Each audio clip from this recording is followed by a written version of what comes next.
Delhi high court की पूर्व justice Jaswant Verma जो इस समय इलाहाबाद हाई कोर्ट की जज हैं, 14 मार्च की जो दरमियानी रात बीता है उसको लेकर पूरी देश के ध्यान है जो न्यायपालिका की ओर गया है कि एक जज के घर पर भारी मात्रा में कैश मिला। इसी को लेकर आलोचना ये भी किया जा रहा था कि क्या ये सच है या फिर वो केवल तथ्यों को देखकर ही दावा किया जा रहा था। मगर अब इसके बारे में जांच रिपोर्ट है जो लोगों के सामने आ गया है। 64 पेजों की जांच रिपोर्ट में यह पता चला है कि दिल्ली हाई कोर्ट की पूर्व जस्टिस जसवंत वर्मा जो इस समय इलाहाबाद हाई कोर्ट की जज हैं, जो उनकी गलत व्यवहार के बारे में पता चला है। आरोप इतना गंभीर है कि जस्टिस जसवंत वर्मा को हटाया जाए।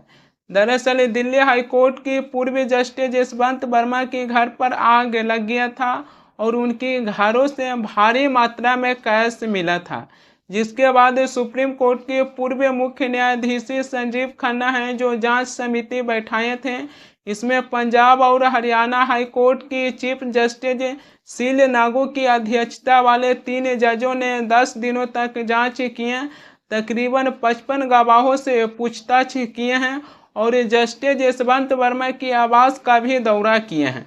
जांच रिपोर्ट में यह पता चला है कि जस्टिस जसवंत वर्मा की गलत दुर्व्यवहार का पता चला है। जस्टिस जसवंत वर्मा की घर पर आग लगा था तो उस दिन जस्टिस जसवंत वर्मा हैं जो अपने आवास पर मौजूद नहीं थे। उनके घरों से जो कैश मिला है उसका एक वीडियो भी सामने आया है।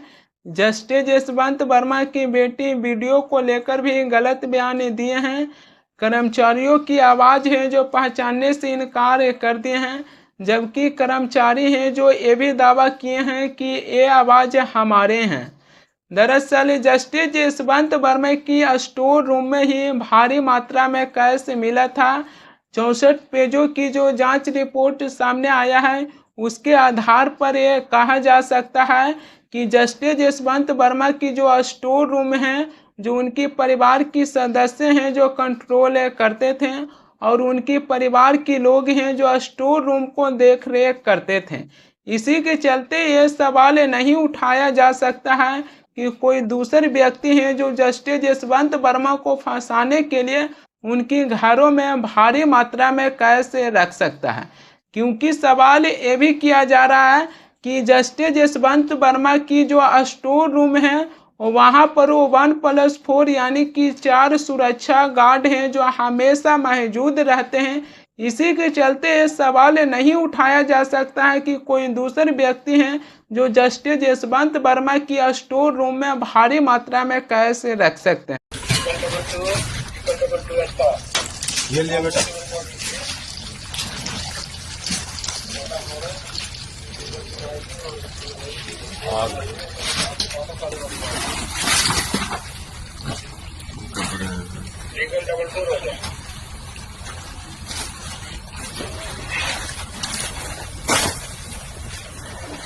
ये करना से लाइट इसको नीचे आने चाहिए। सब कर दे सब दे।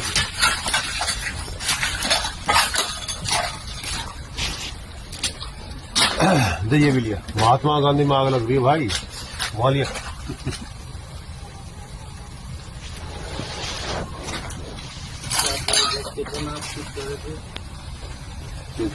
ये भी लिया बेटा।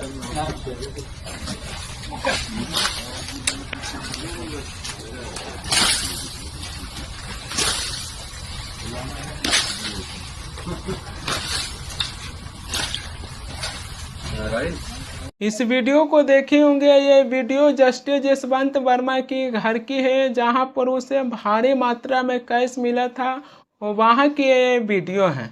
ये वीडियो देखने के बाद ये भी पता चलती है कि इस वीडियो में 500 की नोट है जो आधी जली दिखाई दे रही है।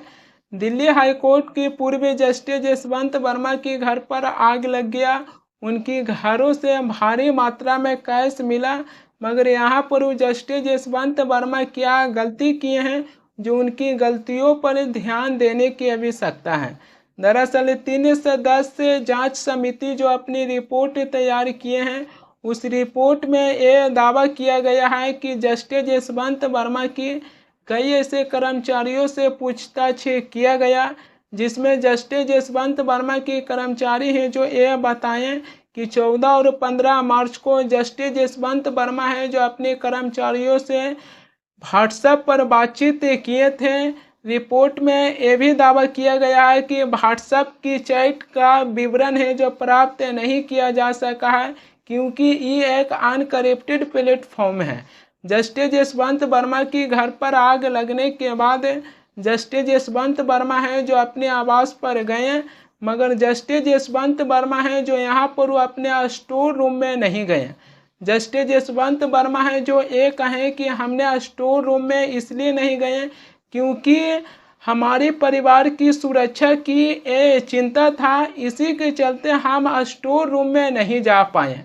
अब यहीं पर 3 सदस्य जांच समिति जो अपनी रिपोर्ट तैयार किए हैं उनका बयान है जो ये अजब-ओ-गरीब लगा, क्योंकि इस परिस्थिति में कोई भी व्यक्ति है जो अपने नुकसान की आकलन के लिए एक बार है जो जरूर उसे घटना स्थल पर जाते हैं। 3 सदस्यीय जांच समिति जो अपनी रिपोर्ट तैयार किए हैं उसमें यह भी दावा किया गया है कि जस्टिस यशवंत वर्मा है जो ये कहे थे कि हमें साजिश के तहत है जो फंसाने की कोशिश किया गया है। मगर सवाल ये आ जाती है कि जस्टिस यशवंत वर्मा को कोई साजिश के तहत फंसाने की कोशिश कर रहे थे तो उन्होंने इसकी शिकायत है जो पुलिस में क्यों नहीं की है, या फिर वो हाई कोर्ट के चीफ जस्टिस या फिर वो सुप्रीम कोर्ट के चीफ जस्टिस के पास जाकर यह बात क्यों नहीं रखें कि हमें कोई साजिश के तहत है जो फंसाने की कोशिश कर रहे हैं। दिल्ली हाई कोर्ट से जस्टिस यशवंत वर्मा को इलाहाबाद हाई कोर्ट में ट्रांसफ़र कर दिया गया और उसके बाद जस्टिस यशवंत वर्मा हैं जो चुपचाप अपने ट्रांसफ़र को स्वीकार कर लिए और एक भी सवाल है जो नहीं पूछे हैं कि हमें दिल्ली हाई कोर्ट से इलाहाबाद हाई कोर्ट में क्यों ट्रांसफ़र किया गया है। 3 सदस्यीय जांच समिति है जो अपनी रिपोर्ट तैयार किए हैं, उस रिपोर्ट में ये कहा गया है, मगर सवाल ये आ जाती है कि जस्टिस यशवंत वर्मा को कोई साजिश के तहत है जो फंसाने की कोशिश कर रहे थे तो इसकी शिकायत उन्होंने पुलिस में क्यों नहीं की है। ये एक बहुत बड़ी सवाल आ जाती है। इसको लेकर मेरे मन में भी एक सवाल आती है कि क्या कोई व्यक्ति है जो एक जज को फंसाने के लिए उनकी घरों में भारी मात्रा में कैश रख सकते हैं? क्या ये संभव दिखाई देती है? ये क्या आपको अजब-ओ-गरीब नहीं लगता है कि एक जज को फंसाने के लिए कोई व्यक्ति है जो उनके ऊपर आरोप नहीं लगाए हैं, बल्कि एक जज को फंसाने के लिए क्या उनकी घरों में भारी मात्रा में कैश रख सकते हैं? ऐसा संभव दिखाई देती है? क्या ऐसा लगता है कि हो सकता है?